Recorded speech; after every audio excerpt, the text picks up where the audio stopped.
सरगुजा की पुलिस ने त्वरित कार्यवाही की और 48 घंटे के भीतर हत्या के आरोपी को गिरफ्तार कर लिया। आरोपी ने पहले भी अपनी पत्नी की हत्या के मामले में आजीवन कारावास की सजा काटी है। 16 साल जेल की सजा काट चुका था।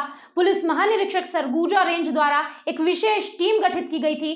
त्वरित कार्यवाही करने पर उन्हें विशेष पुरस्कार देने की घोषणा भी की गई थी। पूरा मामला क्या है? प्रार्थी दुर्लभ वर्मन थाना गांधीनगर ने आकर लिखित आवेदन पेश किया था कि मृतिका सविता सिंह, जो कि सुभाष नगर गांधीनगर में सब्जी बाजार में सब्जी बेचने का कार्य करती थी, सब्जी बेचने नहीं आई थी।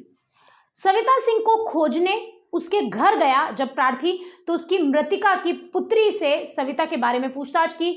उसकी बेटी ने अपनी मां को घर के अंदर होना बताया। मौके पर जाकर देखा तो सविता सिंह जमीन पर मृत अवस्था में पड़ी हुई थी। प्रार्थी की सूचना पर इस पूरे मामले में मर्ग कायम कर जांच की गई थी और फिर आखिरकार पुलिस ने इतनी जल्दी भांडाफोड़ किया और पुलिस ने अपराधी को, सरगुजा पुलिस ने अपराधी को पकड़ लिया।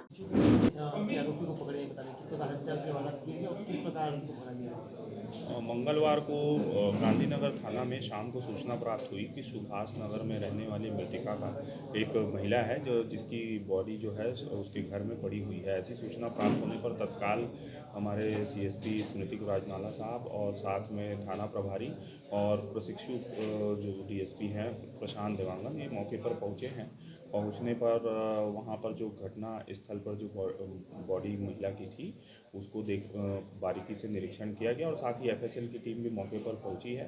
प्रथम दृष्टया बॉडी को देखने पर यह प्रतीत हुआ कि जो है गला घोंटकर इसे मारा गया है और ऐसे तत्काल वहां पे फिर मर्ग इंटीमेशन लिया गया और बाद में इसमें आईपीसी की धारा 302 के तहत अपराध पंजीबद्ध किया गया है और जिसमें वरिष्ठ अधिकारी हमारे आईजी सर के मार्गदर्शन में और एसपी मैडम के निर्देशन के अनुरूप इसमें एक विशेष टीम गठित की गई थी और वह उक्त विशेष टीम के द्वारा लगातार इसमें आरोपी की पता तलाश की जा रही थी, जिसमें आसपास के लोगों से पूछताछ की गई। महिला जो थी वो सब्जी बेचने का कार्य करती थी, उसके बच्चों से भी पूछताछ की गई और साथ ही साथ अन्य लोग जो वहाँ आते थे उनसे भी पूछताछ की गई थी, जिस पर से एक संदेही जो वहाँ पर कुछ समय से उसके साथ रह रहा था उस पर एक संदेह हमें हुआ और वह घटना दिनांक से ही फिर वह वहाँ से फरार हो चुका था।